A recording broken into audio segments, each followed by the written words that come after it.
बिस्मिल्लाहिर्रहमानिर्रहीम। अस्सलाम वालेकुम। पाकिस्तान फ्रंट में सलमान हैदर। 9 मई मुकदमात में तहरीक इंसाफ के रहनुमाओं और कारकुनों की नाअहलियों और सजाओं का सिलसिला जारी है। आज लाहौर की इंसदाद दहशतगर्दी अदालत के जज मंजर अली गिल ने इंसदाद दहशतगर्दी अदालत में थाना शादमान और राहत बेकरी जलाओ घेराव के 2 मुकदमात का महफूज फैसला सुनाया। शाह महमूद कुरैशी एक बार फिर बरी हो गए, लेकिन डॉक्टर यास्मीन राशिद, एजाज चौधरी, मियां महमूद रशीद और साबिक गवर्नर पंजाब उबद सरफराज चीमा को 10-10 साल कैद की सजा सुना दी गई। इसके अलावा पीटीआई की चीफ ऑर्गेनाइजर पंजाब आलिया हमजा और सनम जावेद को 5-5 साल कैद की सजा के साथ 1-1 लाख जुर्माना भी किया गया। अदालत ने थाना शादमान नजर आतिश केस में कुल 12 मुल्जमान को बरी किया, जबकि 13 को सजा सुनाई। इसी तरह राहत बेकरी के बाहर जलाओ घेराव केस में 10 मुल्जमान को बरी, जबकि 7 को सजा सुनाई गई। बरी होने वालों में सलमान अहमद, अब्दुल कादिर, फैजान, तैयब सुल्तान, शाहिद बेग, माजिद अली, बख्त रवा, सुहेल खान, ओवैस, रफीउद्दीन, फरीद खान शामिल हैं। अदालत ने राहत बेकरी के बाहर जलाओ घिराव केस में 10 मुल्जमान को बरी और 7 मुल्जमान को सजा सुनाई। अदालत ने बानी पीटीआई के गार्ड हाफिज अरशद को 10 साल कैद की सजा सुनाई। बेकरी के बाहर पुलिस की गाड़ियां जलाने के मुकदमे में 10 मुल्जमान को बरी किया गया। अदालत ने आयशा भुट्टा को 10 साल कैद की सजा का हुक्म दिया। 5 कम उम्र मुल्जमान को बरी भी कर दिया गया। लाहौर में अब तक 9 मई के 3 मुकदमात का फैसला सुनाया जा चुका है। 2 मुख्तलिफ जजेस ने 3 मुकदमात में 31 मुल्जमान को सजाएं सुनाई हैं। 9 मई के 3 मुकदमात में अब तक 26 मुल्जमान को बरी किया जा चुका है। शाह महमूद कुरैशी 9 मई के 3 मुकदमात में बरी हो चुके हैं। शाह महमूद कुरैशी के खिलाफ 9 मई के लाहौर में ताहाल 11 मुकदमात जेर समाअत हैं। तहरीक इंसाफ ने लाहौर की इंसदाद दहशतगर्दी अदालत के 9 मई मुकदमात के फैसले पर शदीद रद्द-ए-अमल देते हुए इसे चैलेंज करने का ऐलान किया है। तहरीक इंसाफ को क्या आला अदालतों से रिलीफ मिलेगा और शाह महमूद कुरैशी की 9 मई के दूसरे केसेस में भी बरियत कितनी आम है, इस पर तज़किया लेने के लिए हमें ज्वाइन किया है साबिक सदर supreme court bar Abid Zubairi साहब ने। आबिद ज़ुबैरी साहब, सुप्रीम कोर्ट ने 9 मई मुकदमात का फैसला 4 माह में मुकम्मल करने का हुक्म दिया था और 8 अगस्त का टाइम फ्रेम भी था, और हम देख रहे हैं कि तेजी से 9 मई के मुकदमात के फैसले भी आ रहे हैं। आप जरा ये बताइए, क्या आला अदालतों में इन फैसलों को चैलेंज करने का इम्कान कितना है? क्योंकि पीटीआई ने ऐलान तो इसको किया है, हाई कोर्ट से रिलीफ मिलने का इम्कान है सर? बिस्मिल्लाहिर्रहमानिर्रहीम। देखिए, सुप्रीम कोर्ट ने ज़रूर कहा था केसों का फैसला 4 महीने में कर दें, लेकिन उनका ज़रूर कभी ये मतलब नहीं था कि आप उसमें इतनी जल्दी से फैसला करें कि आप शहादतों को सही से परखें नहीं और फैसला कर दें। तो इनका मतलब ये थोड़ी था कि आप नाइंसाफ़ी के साथ फैसला करें। अब ये देखना है कि शहादतें वहाँ क्या उनके सामने पेश की गई इन लोगों के ख़िलाफ़ जिनको आज सज़ाएँ हुई और पिछले दिनों भी सज़ाएँ हुई, और क्या वजह है कि कुछ लोगों को इसमें बरी कर दिया गया। और ख़ास तौर पे जो नाम आ रहा है वो शाह महमूद कुरैशी साहब का, कि उनको उनके साहबजादे को इन 9 मई के केसों में छोड़ दिया। उसके बरअक्स मोहतरमा यास्मीन राशिद या और जो उनके लीडरान हैं पीटीआई के, उनको 10-10 साल की मुख्तलिफ अदालतों से सज़ाएँ हो रही हैं। तो ये देखना पड़ेगा कि शहादतें कहाँ से, क्या कोई इसमें देखिए, असल मसला जो है कि हमें देखना है कि हमारी अदलिया अब कितनी आज़ाद रह गई है। 26वीं तरमीम की आपने सुना, उसके तहत तो हमारी आला अदलिया को तो कंट्रोल कर ही लिया गया। उसके बाद डिस्ट्रिक्ट जुडिशरी पे भी आप जानते हैं उसका जब दबाव बहुत पड़ता है, और इन्होंने बातें लिख के भी दी हुई थी सुप्रीम कोर्ट में, जो एक केस पेंडिंग था कि हम पे बड़ा दबाव होता है। तो अब ये देखना होगा कि क्या ये शहादतें ऐसी पेश की गई इन लोगों के ख़िलाफ़ कि वो उनके जो क्रिमिनल लॉ में होता है कि बियॉन्ड ऑल रीजनेबल डाउट उन्होंने इतनी शहादत दी कि इन लोगों ने जिनको सज़ाएं हुई उन्होंने ये जुर्म किया। तो अब ये तो अपीलेट कोर्ट देखेगा इन सब को, जिसको कोर्टों से सज़ाएं हुई हैं, एंटी टेररिज्म कोर्ट से, उनको अपील का हक हासिल है, कानून के तहत ही हासिल है। और ये जाएगा केस मुख्तलिफ हाई कोर्ट्स में। अगर जैसे पंजाब में सज़ाएं होती हैं तो लाहौर हाई कोर्ट में इसकी अपील दाखिल की जाएगी और डिवीज़न बेंच सुनेगी इसकी अपील। अच्छा, अभी ये अलग बात है, उनको क्या इंसाफ मिलता ही नहीं, वो वक्त ही बताएगा। अच्छा, अभी साहब, ये फैसला तो अनएक्सपेक्टेड नहीं था, लेकिन मैं अगर थोड़ा सा आपसे सवाल करना चाहूँ कि 9 मई के मुकदमा में ऑलरेडी ना हाई कोर्ट इमरान खान साहब की जमानतें खारिज कर चुकी है, फिर ये कैसे हो सकता है कि हाई कोर्ट 9 मई के केसेस में इन सजाओं को कलअदम करार दे? देखिए, इसलिए क्योंकि बेल के ऊपर जो होता है ना, बेल के ऊपर लॉ दूसरा होता है, उसमें एविडेंस को गहराई से अप्रिशिएट नहीं किया जाता। यहाँ तो सजा किसी को आपको देनी है, देखिए वहाँ बेल का केस होता है कि बेल का केस बना या नहीं बना, कि ऐसा आदमी को बेल पे छोड़ना चाहिए, फर्दर इंक्वायरी का केस है कि उसको बेल दे देनी चाहिए, वो एक अलग उसका पैराया होता है, उसका अलग एक लॉ होता है, बेल का लॉ। ये जो होता है यहाँ तो आपने एक सजा दे दी कि आदमी को मुलजिम से मुजरिम बन जाता है, उसको सजा होगी 10 साल की, उसको कैद की सजा आपने दे दी गई। उसकी अपील के अंदर आप जो अपेलेट कोर्ट होगा, पूरी शहादत जो रिकॉर्ड की गई होगी मुख्तलिफ शहादतों की, उसको परखेगा कि क्या ये उस मेयार पे पूरी उतरती है शहादत के, इस आदमी को इस केस में 10 साल की सज़ा बनती थी या ओवर बहुत ज़्यादा सज़ा दे दी गई, या इसको बरी, और कुछ लोगों को बरी कर दिया जा रहा है उसी इल्ज़ाम में, कुछ को आप सज़ा दे रहे हैं, तो किस वजह से कुछ लोगों को छोड़ दिया गया और इनको सज़ा दे दी गई, ये सब हाई कोर्ट देखेगा।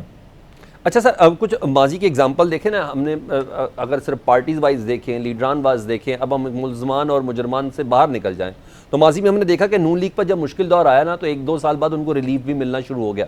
तो आपको लगता है इन केसेस में इतने लूप होल्स हैं कि पाकिस्तान तहरीक इंसाफ को इसमें रिलीफ मिल सकता है अगली अदालतों के अंदर, या फिर वही मुक्तदरा के साथ अपनी लाइन को सीधा करना होगा? अगर इंसाफ के साथ फैसला होगा और शहादत उनके खिलाफ कुछ भी नहीं होगी, जो मैं समझता हूँ नहीं है, जो मैंने थोड़ा बहुत जो पढ़ा है, अभी तक पूरी मैंने केस नहीं देखा है, लेकिन जो मैंने जो सुना है कि जिस तरह से शहादतें इसमें रिकॉर्ड की गई उसके बेसिस पे इनको सज़ा नहीं हो सकती, तो हाई कोर्ट। लेकिन देखिए जो नून लीग और ये पीपल्स पार्टी को माजी के अंदर जो उनको रिलीफ मिलता रहा, उसमें दूसरी बड़ी इंपॉर्टेंट बात थी कि उस वक्त अदलिया आज़ाद थी, मैं समझता हूँ बहुत हद तक आज़ाद थी। लेकिन अब तो 26वीं तरमीम में बिल्कुल अदलिया को दबा दिया गया। इस्लामाबाद हाई कोर्ट में आपने देखा किस तरह से बाहर से लाके चीफ जस्टिस बना दिया गया, और सुप्रीम कोर्ट ने उसको, कॉन्स्टिट्यूशनल बेंच ने उसको अपहोल्ड भी कर लिया उनके, और मुख्तलिफ जगहों से सिंध हाई कोर्ट में कॉन्स्टिट्यूशनल बेंच बना के अपनी मतलब फैसले जो कॉन्स्टिट्यूशनल केस फैसले बेंचेस में लगा दिए गए जहां उनके हक में फैसले आते हैं, और आप देखिए किस तरह से। तो ये अब इनको मेरे ख्याल से रिलीफ मिलना,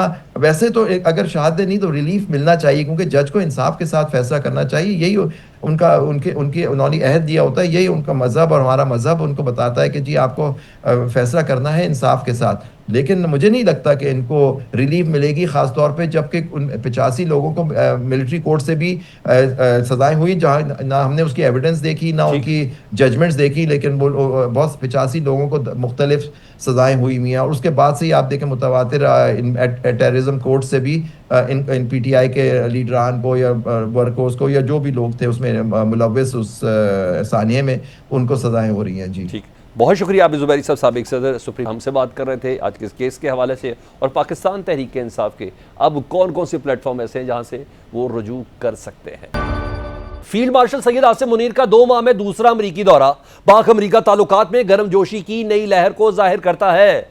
फील्ड मार्शल आसिम मुनीर ने 2 माह से कम अरसे में दूसरी बार अमरीका का दौरा किया है, जो दोनों मुल्कों में बढ़ती गुर्बत और बाहमी ताउन की मजबूती का इशारा है।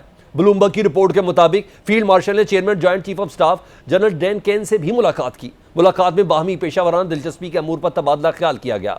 आर्मी चीफ ने जनरल केन को पाकिस्तान के दौरे की दावत भी दी, जो दोनों मुल्कों के दरमियान फौजी सतह पर ताउन को मजीद मुस्तहकम करने की ख्वाहिश का अक्कास है। माहिरीन के मुताबिक फील्ड मार्शल को जिस तरह से अमेरिका में दूसरी बार वेलकम किया गया, यह मोदी सरकार के लिए ट्रंप इंतजामिया का वाज़ेह पैगाम है, जिसने मोदी जी और उनकी सेना की नींदें हराम कर दी हैं। दिफाई माहिरीन आर्मी चीफ के दौरे को जनूबी एशिया में पाकिस्तान की अस्करी बालादस्ती को तस्लीम करने का सबूत करार दे रहे हैं। 19 जून को व्हाइट हाउस में सदर ट्रंप का फील्ड मार्शल सैयद आसिम मुनीर के लिए गैर मामूली लंच, और अब सेंटकॉप में फौजी कमांड तब्दीली की तकरीब में आर्मी चीफ की खसूसी शिरकत दुनिया के लिए पैगाम है कि दहशतगर्दी समेत मुश्तरका सिक्योरिटी चैलेंजेस से निपटने के लिए पाकिस्तान से बेहतर कोई हलीफ नहीं हो सकता।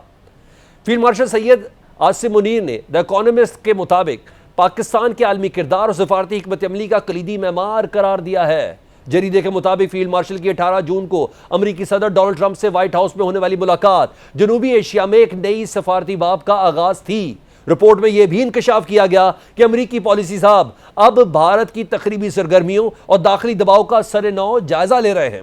रिपोर्ट के मुताबिक अमेरिका पाकिस्तान से तिजारत, असलहा और इंसदाद दहशतगर्दी ताउन की बहाली पर काम कर रहा है। यह जनूबी एशिया, चीन और मशरिक वस्ता में अमेरिकी पॉलिसी में बड़ी तब्दीली का इशारा है। द इकोनॉमिस्ट के मुताबिक फील्ड मार्शल की सिफारती कोशिशों के नतीजे में सरमायाकार, टेक्नोलॉजी कंपनीज और आलमी सफारतकार बराह रास्त इससे राब्ते में हैं। यही वजह है कि सरेंडर मोदी उनका बराह रास्त सामना करने से डरते हैं। फील्ड मार्शल सईद आसिम मुनीर का 2 माह में अमेरिका का दूसरा दौरा सरेंडर मोदी के लिए वाज़ेह पैगाम है। Modi ji, you miss the lunch so you miss the train, now enjoy the game. अमेरिकी जरीदे ब्लूमबर्ग की जानिब से दावा किया गया है कि सरेंडर मोदी ने 19 जून को फील्ड मार्शल आसिम मुनीर से मुमकिन मुलाकात के डर से सदर ट्रंप से मिलने से गुरेज किया।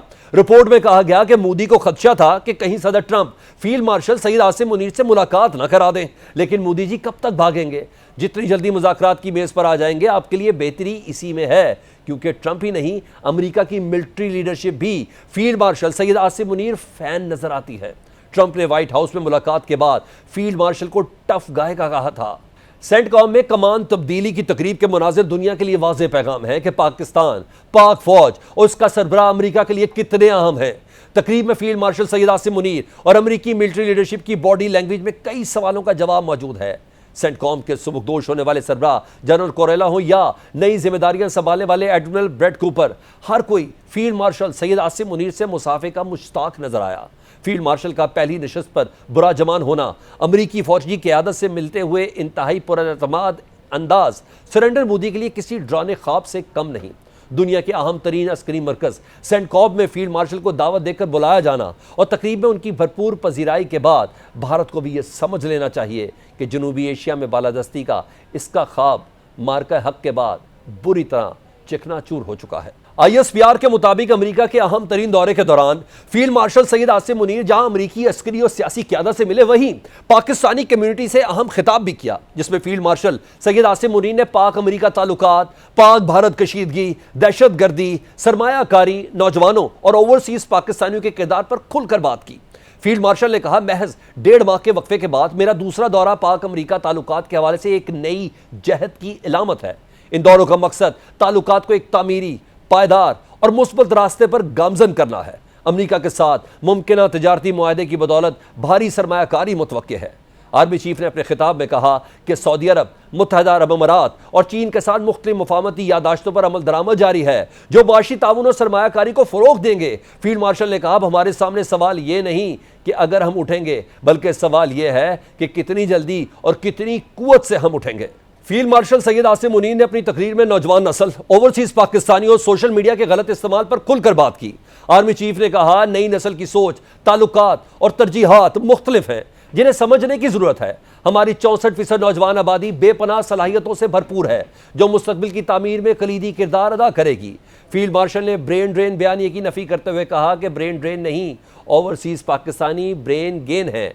खुशहाली दुनिया भर में बसने वाले पाकिस्तानियों से वाबस्ता है। तारकीन वतन की पाकिस्तान से वाबस्तगी खुली हकीकत है। सोशल मीडिया पर बात करते हुए फील्ड मार्शल सैयद आसिम मुनीर ने कहा कि सोशल मीडिया ताकतवर जरिया अबलाग बन चुका है। हमारे दुश्मन सोशल मीडिया के गलत इस्तेमाल से हमारे खिलाफ मनफी प्रोपेगेंडा कर रहे हैं और इसके जरिए अफरा तफरी फैलाते हैं। फील्ड मार्शल सैयद आसिम मुनीर ने कुरान पाक की आयात का हवाला देते हुए कहा कि ऐ ईमान वालो, अगर कोई फासिक तुम्हारे पास कोई खबर लेकर आए तो खूब तहकीक कर लिया करो, ताकि तुम नादानी में किसी को नुकसान ना पहुंचाओ और बाद में अपने किए पर पशेमान ना हो। फील्ड मार्शल ने पाकिस्तान के अमन और तरक्की के दुश्मनों को वाज़ेह पैगाम देते हुए कहा कि अफगानिस्तान में फितनतुल खवारिज समेत कई दहशतगर्द गिरोह पाकिस्तान के खिलाफ शरपसंद सरगर्मियों में मुलव्वस हैं। हमें दहशतगर्दों से कोई हमदर्दी नहीं, उन्हें पूरी कुव्वत से इंसाफ का सामना करना होगा। फील्ड मार्शल सैयद आसिम मुनीर ने अपने खिताब में मोदी सरकार की रियासती दहशतगर्दी को भी बेनकाब किया। आर्मी चीफ ने अमेरिका में पाकिस्तानी कम्युनिटी से खिताब में कहा, रॉ की ट्रांसनेशनल दहशतगर्द सरगर्मियों में शमूलियत आलमी सतह पर शदीद तशवीश का बायस है, जिसकी मिसाल है कनाडा में सिख रहनुमा का कत्ल, कतर में 8 भारतीय नेवल अफसरान का मामला है और पाकिस्तान में गिरफ्तार कुलभूषण यादव भी भारतीय रियासती दहशतगर्दी का मुंह बोलता सबूत है। फील्ड मार्शल सईद आसिम मुनीर कश्मीर पर एक बार फिर दो टोक मौक़िफ़ का अदा करते हैं। कहा, कायदे आज़म ने कहा था कि कश्मीर पाकिस्तान की शहरग है। मकबूजा कश्मीर भारत का अंदरूनी मामला नहीं बल्कि नामुकम्मल आलमी एजेंडा है। मकबूजा कश्मीर पर सलामती कौंसिल की करारदादें मौजूद हैं, इनकी हिमायत जारी रखेंगे। आर्मी चीफ ने कहा कि कश्मीरियों के हक़ खुद इरादियत की हिमायत करते रहेंगे। पाकिस्तान अमन का कहां और भारत खित्ते में अदम इस्तेहकाम पर बज़िद है। फातेह मार्का हक ने अमेरिका में खड़े होकर सरेंडर मोदी के चेहरे से निकाब उतार दिया। कहा, भारत अपने आप को विश्व गुरु के तौर पर पेश करना चाहता है, लेकिन अमली तौर पर ऐसा कुछ नहीं। फील्ड मार्शल ने कहा, भारत ने बहाना बनाकर पाकिस्तान की खुद मुख्तारी की संगीन खिलाफ वर्जी की। भारत ने जारियत से मासूम शहरियों को शहीद किया। पाकिस्तान ने भारत की दोगली पॉलिसी के खिलाफ कामयाब सिफारती जंग लड़ी। भारतीय जारियत ने खित्ते को एक खतरनाक जंग के दहाने पर ला खड़ा किया है। किसी भी वजह से दो तरफा तसादुम बहुत बड़ी गलती होगी। फील्ड मार्शल ने पाक भारत जंग रुकवाने में सदर ट्रंप के किरदार का एतराफ़ किया। आर्मी चीफ ने कहा, वो सदर ट्रंप के इंतहाई मशकूर हैं, जिनकी स्ट्रेटेजिक लीडरशिप ने न सिर्फ पाक भारत जंग बल्कि दुनिया में बहुत सी जंगों को रोका। पाकिस्तान ने इस इश्ताल अंगेजी का पुरअज़्म और भरपूर जवाब दिया। हमने वसीतर तनाज़े को रोकने में कामयाबी हासिल की, लेकिन भारत अब भी खित्ते में दम इस्तेहकाम पैदा करने पर बज़िद है। फील्ड मार्शल ने सरेंडर मोदी को दो टोक पैगाम में कहा कि पाकिस्तान वाज़े कर चुका है, किसी भी भारतीय जारियत का भरपूर जवाब दिया जाएगा। इसी पर बात कर लेते हैं। हमारे साथ सीनियर तज़कियाकार रहे major general retired Zahid Mahmood साहब। बहुत शुक्रिया जनरल साहब आपके वक्त का। जनरल साहब ये बताइए कि वाइट हाउस में सदर ट्रंप के साथ तारीखी लंच हुआ, उसके बाद field marshal general Asim Munir साहब सेंटकॉम की तकरीब में पहुँचे, खसूसी प्रोटोकॉल भी उनको हासिल हुआ, और महज 1.5 माह के वक्फे के बाद वो खुद कह रहे हैं कि जो मेरा दूसरा दौरा अमेरिका है, ये पाक अमेरिका ताल्लुकात के हवाले से एक नई जहद की अलामत है। थोड़ा आप किस नज़र से देखते हैं, ज़रा बताइएगा, वाकई एक नई जहद शुरू होने जा रही है? जी देखिए, अभी जियोपॉलिटिक्स इतनी जल्दी चेंज हो रही है, और ख़ासतौर पे हमारे रीजन की इन्वायरमेंट और जियो इकोनॉमिक्स और जियो पॉलिटिक्स का हम पहली दफ़ा देख रहे हैं कि बहुत डिफरेंट किस्म का एक इम्तजाज हुआ है। फिर एक प्रेसिडेंसी आई है यूनाइटेड स्टेट्स ऑफ अमेरिका में, जो एक ट्रेडिशनल प्रेसिडेंसी से ज़रा अलग करके है। जी, यहाँ पे डेमोक्रेसी तो है अमेरिका की, लेकिन आप इस डेमोक्रेसी को एक नई फॉर्म में देख रहे हैं, जिसमें वन मैन शो कह लें आप इन सिंपल टर्म, या प्रेसिडेंट ट्रम्प जो है वो बहुत असर्टिव प्रेसिडेंट होके वहाँ पे बैठे हुए हैं। और उसके बाद फिर यहाँ पे आपने देखा होगा कि इंडियन पाकिस्तान कॉन्टेक्स्ट में जो पहलगाम का इंसिडेंट हुआ और बनियानुल मरसूस के बाद जो नया अमर्जिंग या कह लें या नया जो पाकिस्तान ने जन्म दी है, परफॉर्मिंग पाकिस्तान ने जो नेशनल विक्ट्री की है under the military leadership of field marshal Asim, तो उसके बाद ये मीनिंगफुल कंट्री हुआ जी। ये वही जेडी वैंस, आपको याद होगा कि कॉन्फ्लिक्ट से एक दिन पहले कह रहे थे रात को कि जी we have nothing to do with this conflict, और फिर आप स्क्रैम्बल करते हैं और यू अंडरस्टैंड कि जब दो न्यूक्लियर कंट्रीज के बीच में कॉन्फ्लिक्ट होता है तो उसकी रिपरकशंस है, तो उसके साथ ये डील कर रहे हैं। अब फील्ड मार्शल आसिम का ये जो दौरा है जी, इसको पूरे पाकिस्तान का दौरा समझे, बिकॉज ये वॉर से का जो नोशन ऑफ विक्ट्री आर्मी ने लिखा, मिलिट्री ने, वो इतना जबरदस्त लिखा कि हमारी डिप्लोमेसी और पॉलिटिक्स इसको भी एक हेड स्टार्ट मिला है टू मूव फॉरवर्ड। फिर हमारा जो डिप्लोमेटिक चीज़ें हुई हैं वो आपने देख ली हैं, कितने इफेक्टिव तरीके से काम किया उसने। जो बिलावल जरदारी के साथ जो डेलीगेशन गया वो आगे बढ़ रहा है, तो इस तरह पाकिस्तान आगे बढ़ रहा है जी। उसके साथ अब ये डील हो रही है, और ऑफ कोर्स सेंटकॉम में जाना, सेंटकॉम वो मिलिट्री कमांड है जो इस रीजन के 21 कंट्रीज को डील करती है, और सबसे इम्पोर्टेंटली पाकिस्तान बड़ा की प्लेयर है। फिर भारत का जो इंडो पैसिफिक में रोल था वो अंडरमाइन हुआ है, तो भारत, वो कहते हैं ना कि मैं हमेशा कहता हूँ कि उनके हवा में तो जहाज गिरे हैं, लेकिन जो नीचे जमीन के ऊपर उनका पूरा जो कंस्ट्रक्ट था एक नेट सिक्योरिटी प्रोवाइडर का या वॉच डॉग का, या एक उन्होंने अपना जो ह्यूब्रस एटीट्यूड के साथ दुनिया को एक शरेड बताया था कि हम बिग पावर है, बिग इकोनॉमी है, सेकुलर हैं, आप हिंदुत्व हैं, आप छोटा मुल्क हैं इन ऑल डोमेन्स, तो वो रिड्यूस हुआ है। अमेरिका ने भी उसको ऑब्जर्व किया कीनली, और अभी रीसेट कर रहा है वो भी अपनी स्ट्रेटेजिक अलाइनमेंट, स्ट्रेटेजिक चीज़ों को ठीक कर रहा है। और फिर जो इम्पोर्टेंट एक और चीज़ मैं कहना चाहूँगा कि जो चाइना और अमेरिका के दरमियान हम एक नेचुरल स्टेबलाइजर का जो ब्रिज का रोल अदा कर सकते हैं, आई थिंक उससे भी अमेरिका जो है वो पूरा फायदा उठाना चाहेगा। अच्छा, तो उस कॉन्टेक्स्ट में इन दौरों का होना पाकिस्तान के लिए बहुत बड़ी कामयाबी है। अच्छा जनरल साहब, हमने देखा कि फील्ड मार्शल साहब के ना जो अल्फाज का चुनाव भी है ना, वो आम तौर पर फौजी जर्नल्स वाला नहीं है। अगर मैं जिस तरह सेंटकॉम का था उनका दौरा, तो उसी तरह पाकिस्तानी कम्युनिटी से भी उन्होंने खिताब किया ना, जिसमें उन्होंने पाक भारत कशीदगी को एड्रेस किया, दहशतगर्दी, सरमायाकारी, नौजवान, सोशल मीडिया, इन तमाम चीज़ों, और ओवरसीज़ के जो लोग हैं पाकिस्तानी, उनके किरदार पर भी उन्होंने बात की है। जो सिपह सलार ने जो पैगाम दिया, इस पर क्या कहेंगे आप? जी बिल्कुल, ये आप कह रहे हैं ना कोई जनरल्स वाला खिताब नहीं था। Yes of course he is a statesman जी, वो स्टेट्समैन का रोल अदा कर रहे हैं। That's why he is representing. जब मैंने आपको पहले भी देखा ना अपने सवाल के जवाब में कहा कि ये पाकिस्तान का दौरा है, इसको मिलिट्री यूनिफॉर्म का दौरा ना किए। ही वाज रिप्रेजेंटिंग पाकिस्तान और he has the approval of the prime minister, sitting government, बल्कि पूरी जो पॉलिटिक्स है पाकिस्तान की, जिसने एज अ नेशन ये वॉर लड़ी है और जीती है in all domains across all spectrums of the war, तो उसकी वो नुमाइंदगी कर रहे थे। तो दैट्स व्हाई वो पूरा जो एक होप होती है ना मिलिट्री के अंदर कौम की, और जो बेसिक पीस और वॉर का जो कंस्ट्रक्ट है, जो बेस कर रहा होता है अवाम और अफवाज के मिलाप के ऊपर, उन तमाम अवामिल को उन्होंने एड्रेस किया है। और यही होती है जो डायस्पोरा है हमारा, वो हमसे ज़्यादा सेंसिटिव होते हैं टू बी वेरी। हम तो यहाँ बैठे हुए हैं, वो जो बाहर बैठे हुए हैं, they are more worried and more sensitive about Pakistan. तो they want to hear the positivity. और अच्छा, ये पॉजिटिविटी सिर्फ एक शरेड नहीं, या एक, मैं ये नहीं कहूँगा कि उन्होंने बस एक तसल्ली देने के लिए बात कर ली। इनका जो भी चीज़ दिल में है वही ज़बान पे है और वही उनके अमल में है। इंडिया को भी इन्होंने कहा था, टेररिस्ट को भी, जो बलूचिस्तान खैबर पख्तूनख्वा की जो एप्लीकेशन, उनको बड़ा क्लियर वर्ड्स में इन्होंने मैसेज दिया था। अगर आपको याद होगा, जो पाकिस्तानियों से जो बाहर से आए हुए थे उनके साथ जो खिताब किया था, आपको एक फेमस खिताब याद होगा पाकिस्तान के बीच, बड़ा क्लियर इन्होंने मैसेज दिया था और उसका फिर प्रैक्टिकल मैनिफेस्टेशन भी की। तो I think as a statesman he was representing Pakistan, और इसी कॉन्टेक्स्ट में उन्होंने ये खिताब किया है। बहुत शुक्रिया। Major general retired Zahid Mahmood साहब हमसे बात करते हुए थी field marshal general Asim Munir साहब के आलमी मंजरनामे पर, स्पेशली अमेरिका के एस्पेक्ट पर अगर देखा जाए तो उनकी नुमाया और गैर मामूली जो तशख़्ख़ुस के हवाले से जो इंप्रेशन इस वक्त पड़ रहा है, और पाकिस्तान एक वज़न के साथ आगे जाता हुआ नज़र आ रहा है, उससे मुतालिक आगाह कर रहे थे। एक मुख्तसर सी ब्रेक के बाद दोबारा आते हैं। ट्रंप ने मोदी को टैरिफ के जाल में फंसाकर मंदिर का जैसे एक घंटा बना दिया, जिसे जब चाहा जैसे चाहा बजा दिया। ट्रंप ने भारत पर 50% टैरिफ लगाकर मोदी को चारों शाने चित कर दिया है। बड़ी बड़ी बरकें मारने वाला मोदी मुंह छुपा कर बैठा है और इसकी आवाज़ तक नहीं निकल रही। 11 साल में 160 से ज़ायद गैर मुल्की दौरी करने वाले मोदी का कोई हाथ पकड़ने को तैयार नहीं। 10 मई के तारीखी सरेंडर के बाद हर कोई मोदी से जान छुड़ा रहा है। ट्रंप की टैरिफ वॉर ने मोदी को कहीं का नहीं छोड़ा।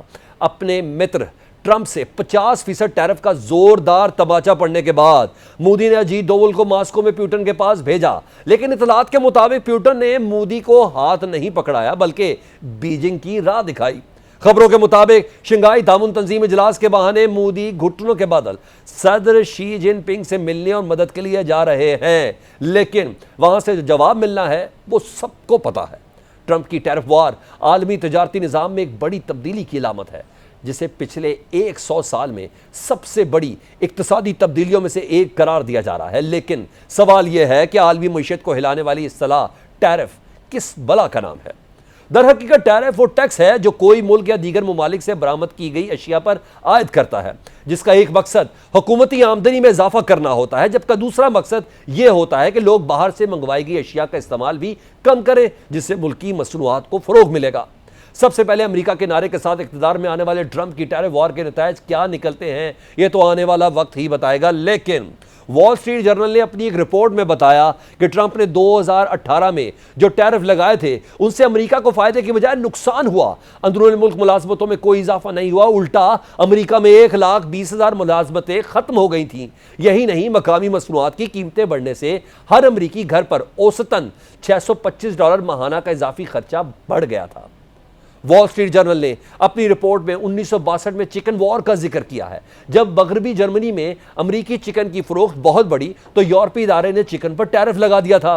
जर्मनी में अमरीकी चिकन की दरामद पर टैरिफ लगाया गया तो अमरीका ने जवाब में जर्मन ट्रक पर टैरिफ लगा दिया, मगर सार्फिन को फायदे की बजाय नुकसान हो गया। जर्मनी में मकामी चिकन महंगा हो गया और अमरीका में अच्छे ट्रक नायाब हो गए। टैरिफ वॉर छेड़ने से पहले मोदी जी ट्रंप की दूसरी बार व्हाइट हाउस पहुंचने पर भागम भाग मिलने जा पहुंचे।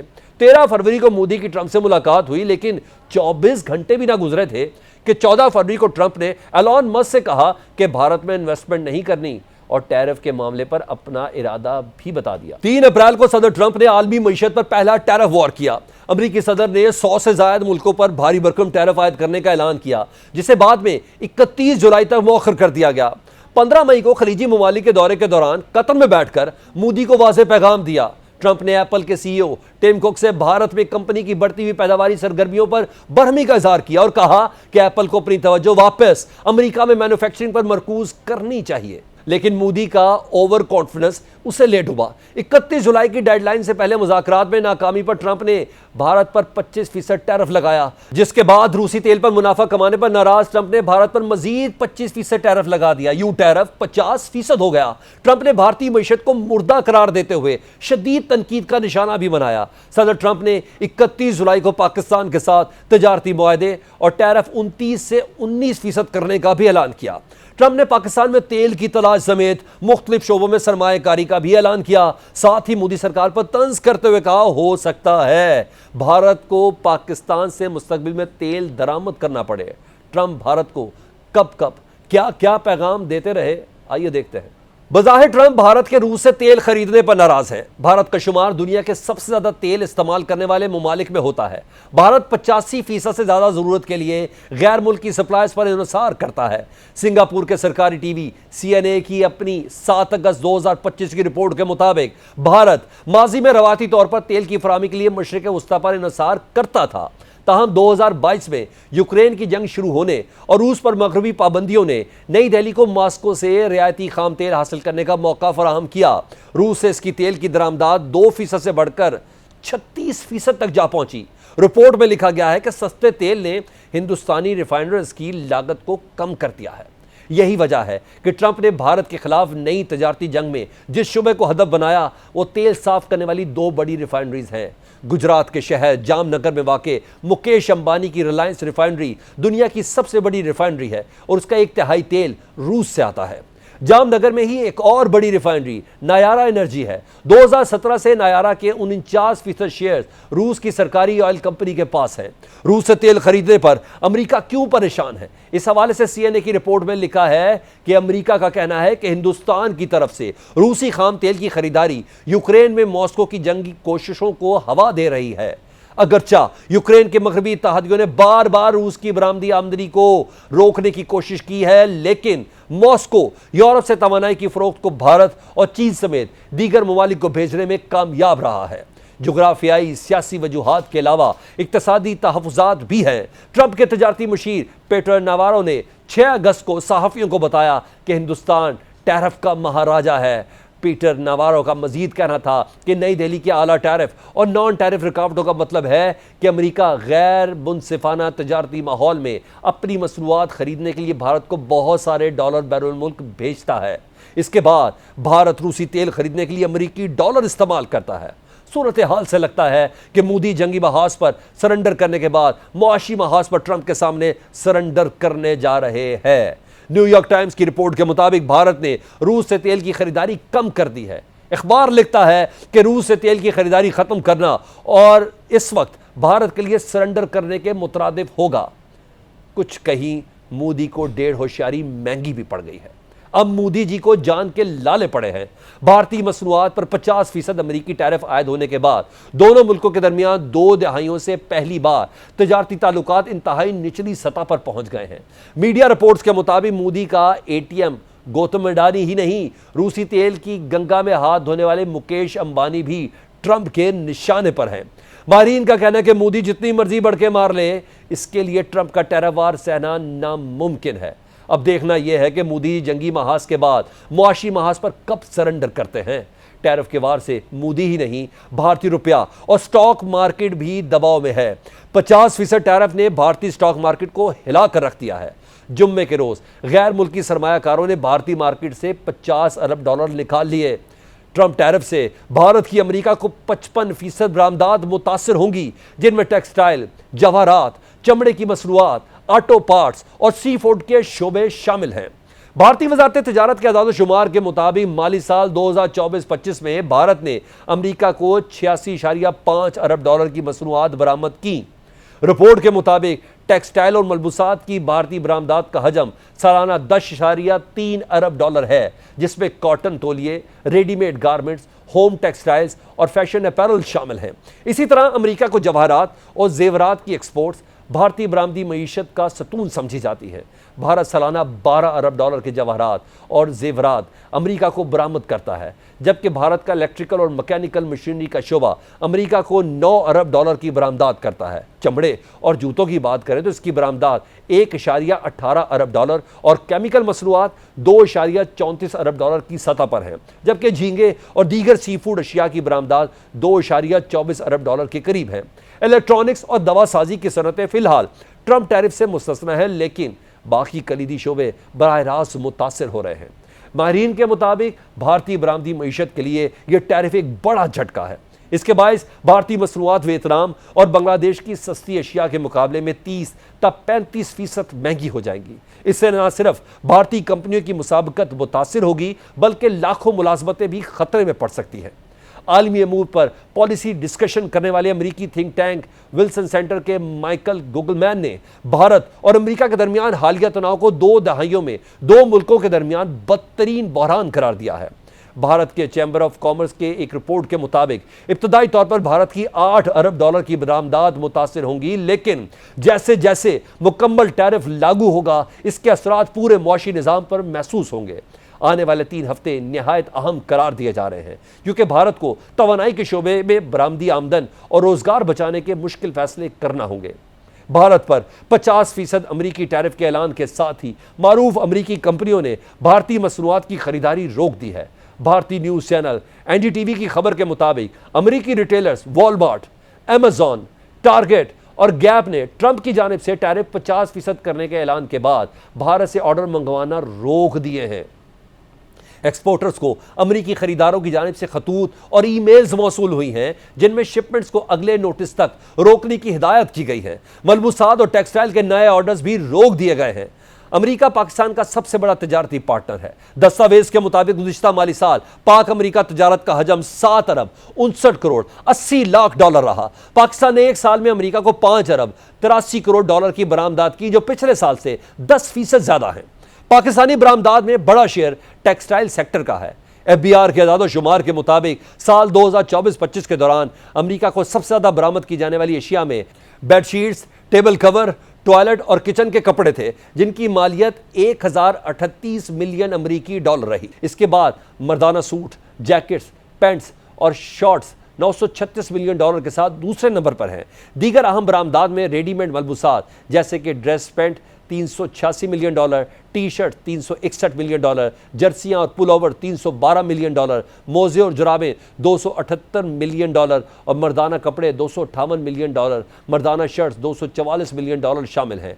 चमड़े की मसनूआत 165 मिलियन डॉलर, जबकि खवातीन के सूट, जैकेट्स और स्कर्ट्स 157 मिलियन डॉलर की बरामदात के साथ फहरिस्त में शामिल हैं। एनडीटीवी के मुताबिक ज्यादा टैरिफ्स के बाद अमेरिका भेजी जाने वाली मसनूआत की लागत दीगर ममालिक से 30% से 35% महंगी हो जाएगी, मगर खरीदार लागत का बोझ बांटने को तैयार नहीं और वो चाहते हैं कि एक्सपोर्टर्स ही ये बोझ बर्दाश्त करें, जिससे भारत से ऑर्डर कम टैरिफ वाले ममालिक जैसे बांग्लादेश और वियतनाम मुंतकिल हो सकते हैं। इस सूरत हाल में अहम सवाल ये भी है कि क्या पाकिस्तान का बरामदी शुबा इस मौके से फ़ायदा उठाने के लिए तैयार है। मजीद बात कर लेते हैं साबिक सेक्रेटरी खजाना डॉक्टर वकार मसूद साहब से। बहुत शुक्रिया वकार साहब आपके वक्त का। वकार साहब ये बताइए, मोदी ट्रंप के टैरिफ के जाल में लगता है बुरी तरह फंस चुका है।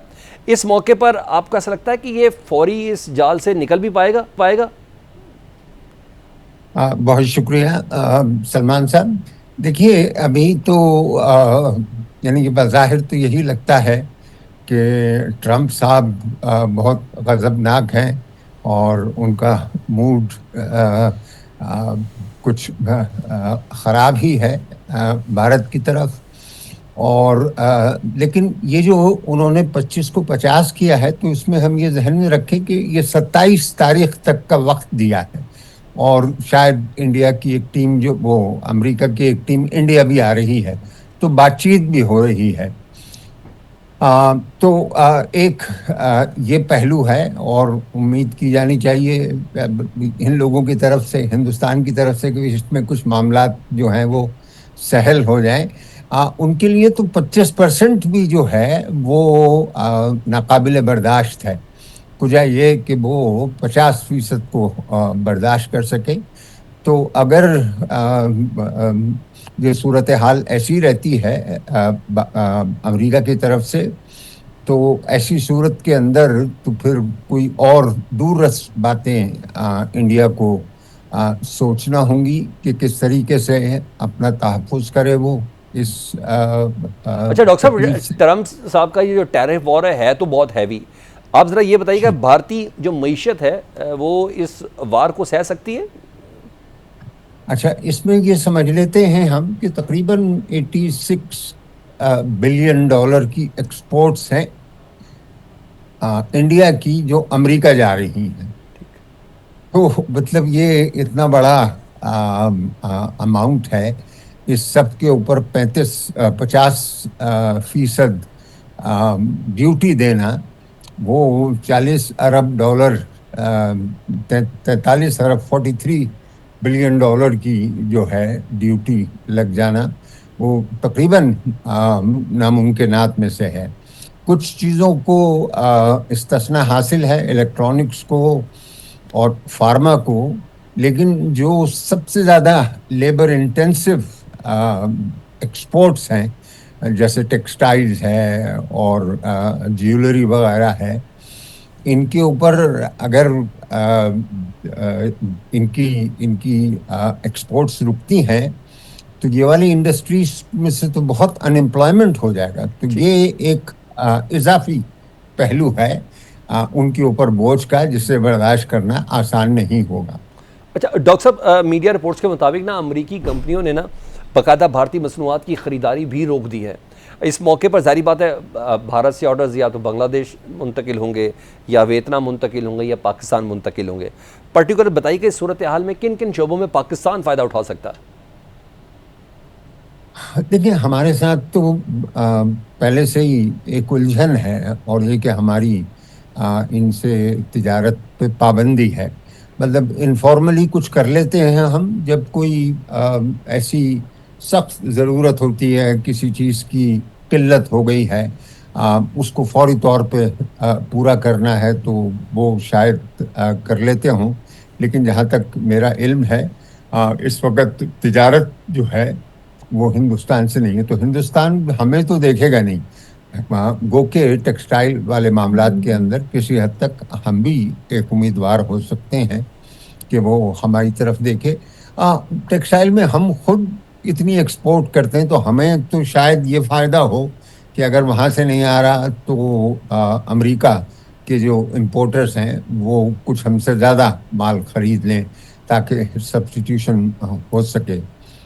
अब इंडिया जो है ज़रा दूररस जो उसकी सोच है, वो उस पर गुफ्तगू हो रही है, और वो बहुत ही उसके लिए आसान नहीं होगा कि चाइना की तरफ जाए और चाइना से कोई तिजारती ताल्लुकात में वसअत दी जाए। अब मोदी साहब कोई 7 साल के अरसे के बाद पहली मरतबा जा रहे हैं, वहाँ पर SCO की मीटिंग हो रही है 31 अगस्त या 1 सितंबर को। तो उसके मुतालिक बड़ी बातें हो रही हैं कि उसमें क्या होगा। मैं नहीं समझता कि कोई बहुत बड़ा ब्रेक थ्रू होगा इस हवाले से, लेकिन दोनों मुल्कों में अगर कोई आइस ब्रेकिंग होती है तो उसका इम्कान हम समझ सकते हैं, क्योंकि खुद इंडिया अब वहाँ शरीक होने जा रहा है, तो ज़रा उसका रवैया भी नरम होगा चाइनीज़ के साथ। ठीक, बहुत शुक्रिया साबिक सेक्रेटरी ख़जाना डॉक्टर वकार मसूद साहब हम रहे थे। प्रोग्राम में हमने दावत दी है चेयरमैन एप्टिमा कामरान अरशद साहब को। कामरान अरशद साहब, ये बताइए, पाकिस्तान की अमेरिका को जो बरामदात हैं उसमें सबसे बड़ा हिस्सा टेक्सटाइल का है, और हमने देखा कि भारत की टेक्सटाइल बरामदात का हिस्सा तकरीबन 10 अरब डॉलर तक है। क्या हम इस मौके से फ़ायदा उठा सकते हैं सर? मैं सोच रहा हूँ ये एक once in a life time और सुनहरा मौका है पाकिस्तान के लिए।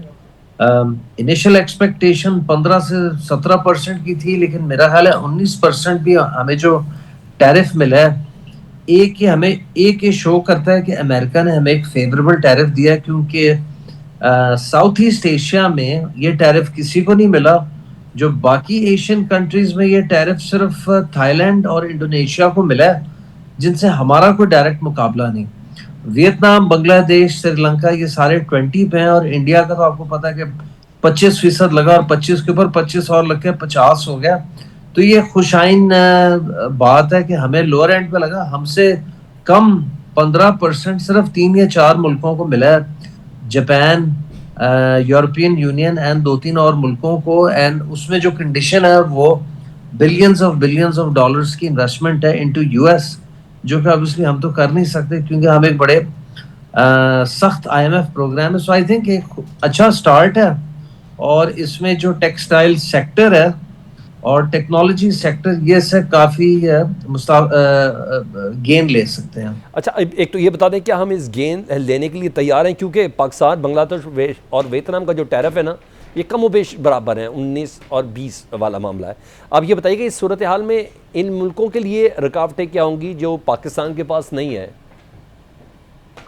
वियतनाम और बांग्लादेश में कोई ऐसी रुकावट नहीं है जो पाकिस्तान में एक एडवांटेज है, बल्कि मैं समझ रहा हूँ वियतनाम और बांग्लादेश में टेक्सटाइल इंडस्ट्री ज़्यादा वेल फैसिलिटेटेड और ज़्यादा बेहतर पॉलिसीज़ हैं, ज़्यादा बेहतर, वो हमसे ज़्यादा competitive है in terms of energy rate, in terms of interest rate, in terms of fixed taxation। वो इधर हमसे ज़्यादा competitive है, तो इसीलिए अगर हमें 15 से 17% मिल जाता तो शायद हम अपनी कुछ इनएफिशिएंसीज हाइड कर सकते थे, जो कि इस वक्त हमारे लिए मुश्किल हुआ है। लेकिन दैट बीइंग सेड, मैं अभी भी समझता हूँ कि अगर हम थोड़ी सी मेहनत करें तो हमें फिर हमारी एक्सपोर्ट फिर भी बढ़ सकती है, स्पेशली हमारी जो होम टेक्सटाइल है और फिर उसके बाद गारमेंट्स। ठीक। अच्छा, ये भी बताइएगा, आपने भी बताया कि एनर्जी सेक्टर और फिक्स टैक्स, तो इसका मतलब है पाकिस्तान को इस मौके से फ़ायदा उठाने के लिए कोशिश ज़रा ज़्यादा करनी पड़ेगी।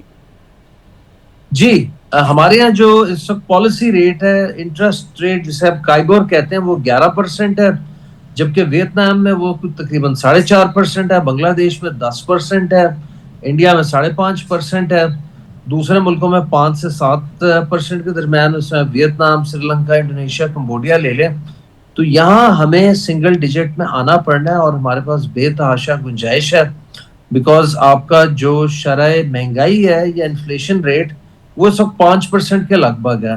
सो हमने यही पढ़ा है कि 2 से 3% के गैप से रियल इंटरेस्ट रेट, शरह सूद, शरह महंगाई से 2-3% के फासले पे होती है, तो यहाँ तो 100% से ज्यादा के फासले पे है। तो हमें उस गैप को मिनिमाइज करना, उसमें गवर्नमेंट को भी डेट सर्विसिंग में बहुत ज्यादा रिलीफ मिलेगा, ठीक, एंड लोकल बिजनेसमैन, इंडस्ट्रियलिस्ट को भी ब्रीथिंग रूम मिलेगा। दूसरा, जो हमारा बिजली का टैरिफ है वो इन सब मुल्कों से ज्यादा है। इन बाकी सारे मुल्कों में तकरीबन 6 सेंट से लेके 9.5 सेंट तक की बिजली है, तो हम एवरेज 9 सेंट का टैरिफ मांग रहे हैं, जो आज के एक्सचेंज रेट पे तकरीबन कोई 25-25.5 रुपए बनता है। तो हम 29.5 रुपए पे तो आ गए थे लेकिन जून 2025 में, लेकिन अब वो वापस कुछ 34.5 रुपए पे चला गया। तो ये वो चीजें हैं जो हुकूमत वक्त को करनी है, इस once in a life time opportunity का। ठीक है, इस अपॉर्चुनिटी को अवेल करने के लिए हमारा जो लोकल बिजनेसमैन है, जो लोकल मैन्युफैक्चरर है, उसको भी फैसिलिटेट करना बहुत ज़रूरी है। बहुत शुक्रिया। इसके साथ ही प्रोग्राम पाकिस्तान फ्रंट से इजाज़त दीजिए। अल्लाह हाफ़िज़।